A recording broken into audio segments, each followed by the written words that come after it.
Hey guys, alright, so now we have my mom here in my supercharged MX5.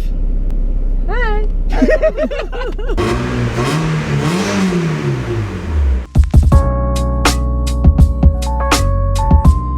Morning guys, 12th October 2016. Yesterday I actually went into MX5 Mania for a service. And also just a look over the car, right? So I wanted to know what I'm starting at, where I need to change things and la-di-da-di-da, just as a service thing before I actually start doing stuff to the car, which is a good idea. They're really cool guys, they're really friendly, very good prices as well, so not a killer, right? Anyway, I explained to them that one of my issues is the idle. The car likes to idle around 1.2 happily, but it does go up to 1.5. So the idle's really rough. It really goes up and down, up and down. So I told them about that. They couldn't actually figure out why. And they couldn't kind of monitor because of the power card in the car. So the Tune has this kind of old power card system that they don't do anymore. So they said like one of the solutions was to go to Adaptronic, but it's quite expensive. So it might be in the future, but not right now. They said the car's fine though. Running like this is just running a little rich. But that's it. They didn't tell me anything else. I went home and everything, and then on the way home, driving down, the rev just wouldn't kind of... So when it goes down, so when you're driving at 3000 RPM and then you press the clutch in, usually your rev goes down, but then it kind of balances itself at idle speed, at idle, level. It wouldn't do that. So every time you put the clutch in, and if you don't put the clutch out and rev match straight away, it goes all the way down and then the engine just cuts off.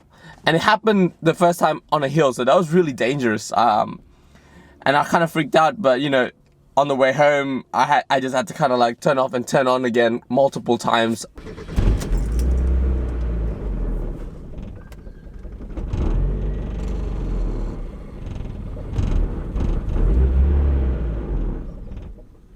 Apparently, it turns out I called them, and it turns out they did something they didn't tell me. They controlled the idle screw without, telling me, so I don't really know where to, I didn't know what they did. So hopefully that's all they did. So I'm gonna bring the idle screw back up again, try to get it back to the 1.2, because it was running smoothly, it was just a bit high. But yeah, so hopefully this will fix it. So usually the idle screw would be right in front of the intake manifold here, just because I have a supercharger. The idle screw kind of moved into here.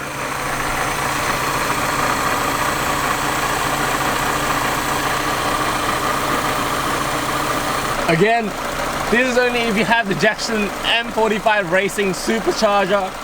If not, idle screw will be there. But mine is here, and on videos I see that anti-clockwise raises the idle up and clockwise bring it back down.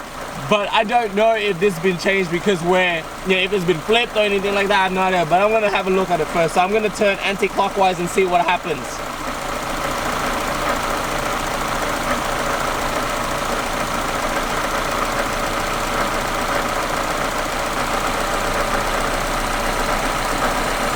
So anti-clockwise kind of raised the revs up. I can already hear it.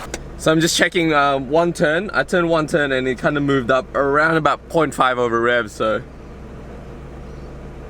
that's good. It's kind of sitting at around about a little bit less than 900. Alright,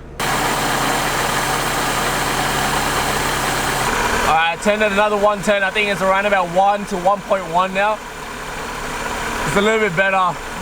I'm gonna see if it kind of still clunks out. So I'm trying to see how low I can get before it clunks out, because I really don't like that 1.5 idle.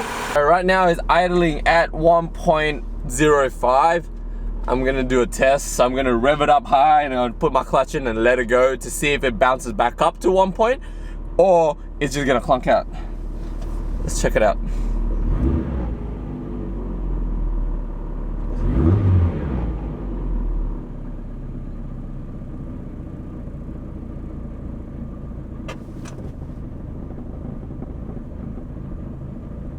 Still not happy.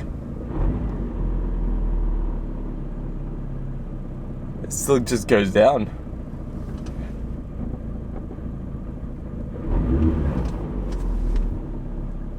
I think I need to raise it up a bit higher. I brought it back up a bit, so it's fine now. It's not dying out, but has this really weird kind of like going up and down now.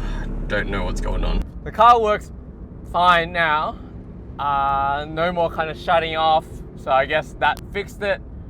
I think that's the only thing that he mucked around with that wasn't supposed to be. And I say fixed just because, I mean, the idle is still rough and it's still pretty high, but at least, you know, the engine runs. That's the thing. It just means that I still gotta figure out how to kind of fix it properly. So I'm just gonna drive around now, just to check everything is all good and everything is kind of how it was before. Seems pretty good now. While we have the car running and I'm just driving around, I thought I would talk about, you know, I guess my so far experience with the car, and just thinking back on the question like, should I have bought an MX5 or should you buy an MX5? Like, you know, the things I like and the things I hate about since I bought this car. It was an awesome buy purely because of what I got with the car and the price that I got the car for. And I have no regrets about it because this is a car that I've always wanted for a long time, and I've always loved the way it looks and the way it supposedly drives, and it is true how it drives. So there's no regrets there. I love the fact that it's a rear-wheel drive sports car. Sports in inverted comma, meaning that it's not really fast, but it's more of a driver's car. I love the fact that it is my first rear-wheel drive driver's car. In fact, it is my first rear-wheel drive car ever. I love the pop-up headlights. You rarely get cars with pop-up headlights these days, only purely because of the, you know, the design rules and safety regulations and whatnot. I love the interior. The interior is like very classical, and it's, you know, it's the talk about like, for the price that you pay for, you really can't get any other car like this. Now people can argue, it's like, oh, you can get this and this and this, but it's not for the price that you pay for. This is still in Australia, you know, well under 10 grand, and you get a classical interior that doesn't really age as much, very easy to fix, very easy to maintain, and yet you get a sports car. I like the fact that this particular one that I bought had everything that I want already in it. That includes suspension work, sway bars, strut bars, and all that kind of stuff. And even have, you know, wheels done, which I don't like the wheels, but at least it's something that I would have done anyway myself. That would have racked up the cost, and yet I got it for the same price if I was to get a stock car.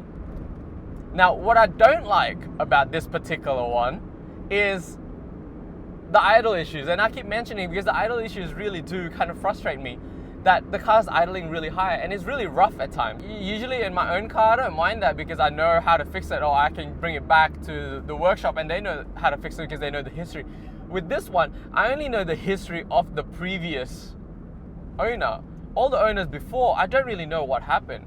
Your expectation, or my expectation, was it because it will be a cheap car to run, and it still is a cheap car to run. It's just not as cheap as you think it would be. Now, it's not to say that it's not worth it, because I mean, a lot of people go, oh, why would you buy an MX5, an underpowered roadster, for you know, under 10 grand, when you could just spend a little bit more and you get an S2000. But what you don't think about is that when you buy an S2000, you are also closing into a major service. So you have the same cost of maintenance as the MX5. You just have a higher base starting price. So in a way, it's still cheaper and is the cheapest roadster you can buy.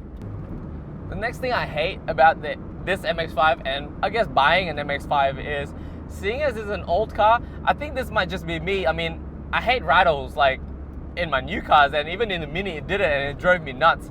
And with buying an old car, especially like the MX5, where they usually just use plastic all around, I mean, they were pretty well built for the time being, but you still have to consider that this is a Japanese car in the 90s, and you get a lot of rattles from these plastic. See, the funny thing is, you'd think there'll be more stuff that I don't like about the car, but that's it. There's just two things. And those two things are the ones that I thought about when I bought the car first. Are just those two things, the idle and the rattle. And it hasn't changed, like after how many times I've driven it. there's nothing else that I hate this rattle, especially, oh my god, this bump. It was a cool Mini. Ever since, you know, like, been driving it around, and the list of the stuff that I hate about it hasn't changed, so it hasn't added, I guess. So that's good. That there's no surprises. Oh my god, rattle, shut up!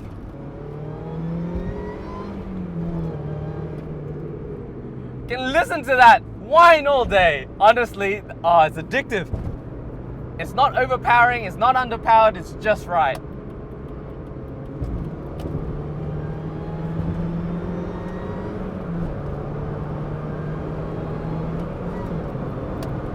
Saying that, I have been getting a lot of attention, a bad kind of way attention from cops.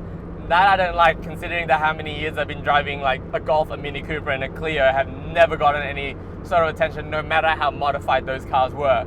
But this is fun though, you can't beat it. One cool thing about the MX5 that would make you want to buy one, it's the fact that it's how customizable the car is. You really can just, there are different ways to make the MX5 you. There's so many ways of just kind of customizing it so it looks different from the next, whether it be body kits, whether it be interior modification, engine modification, anything you want. Like, so many different headlight options. You got the pit crew nose as well that makes the car totally different. As soon as, like, after I bought this car, I looked on the internet where like the normal websites and stuff, and you can change the interior so much that it looks completely different. Like, the gauge faces, it's cool. The flexibility as well for the roof itself is, I like that. You know, like, you can go top down with the soft top and put the soft top up when you go into a car park and whatnot. As soon as it comes winter time and it's too cold, no way you're gonna be putting the top down. You put the hard top up and it looks even better. So it's still idling fine now. It's kind of running around 1, which is a little bit lower than before, which is good, but at the same time it's not cutting out and it's not making any weird rattle sound. So that's good, right? Yeah, that's really good. But one good thing that I have in this car is aircon. Now, if anyone out there wants to buy an MX5, please look for one with aircon. It does cost quite a bit, not too much, but it does cost you to put an aircon in with the labor, and also you have to find the unit.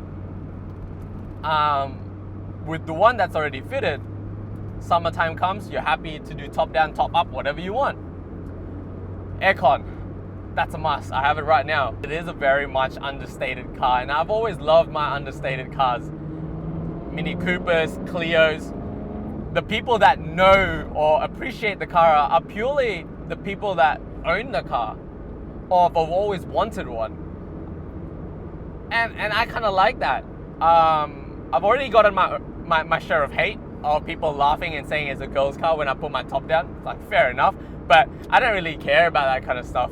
And then when you take it out to the drives, like cruises on twisty roads and B roads, the car surprises you that it catches up, or not catches up, just keeps up with modern cars. Modern cars that are a lot more powerful than this car, but when it meets a curve, look, it's said too much. To me, it's kind of like a cliche when someone says that an MX5 is made for its handling. The car drives nice around the corners, but it's not the best. There are better handling cars out there. But it makes it feel the best when it surprises you that it keeps up with modern cars that are a lot more powerful around the bend. I think that's what makes it kind of feels like it's being the best handling car in the world, or whatever that people say. Because it has that surprise factor. And I think that's what made the latest MX5 really good, because it kind of brings that surprise factor back. Again, I'm not a car reviewer. I'm nowhere near like an expert on driving. These are just kind of like my opinions of what I've experienced with this car. And I gotta say, it's fun. So overall, love the car. Love my experience with it so far.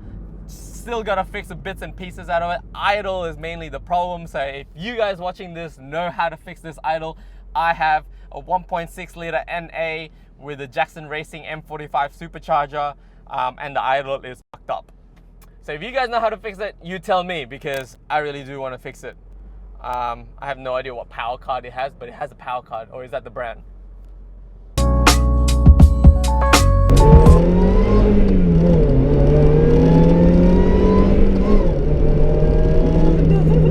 If you guys want to see more of my mom in my videos, press the like button and I'll get her in more videos, okay? Look, she's having fun. Anyway, alright, till next time guys.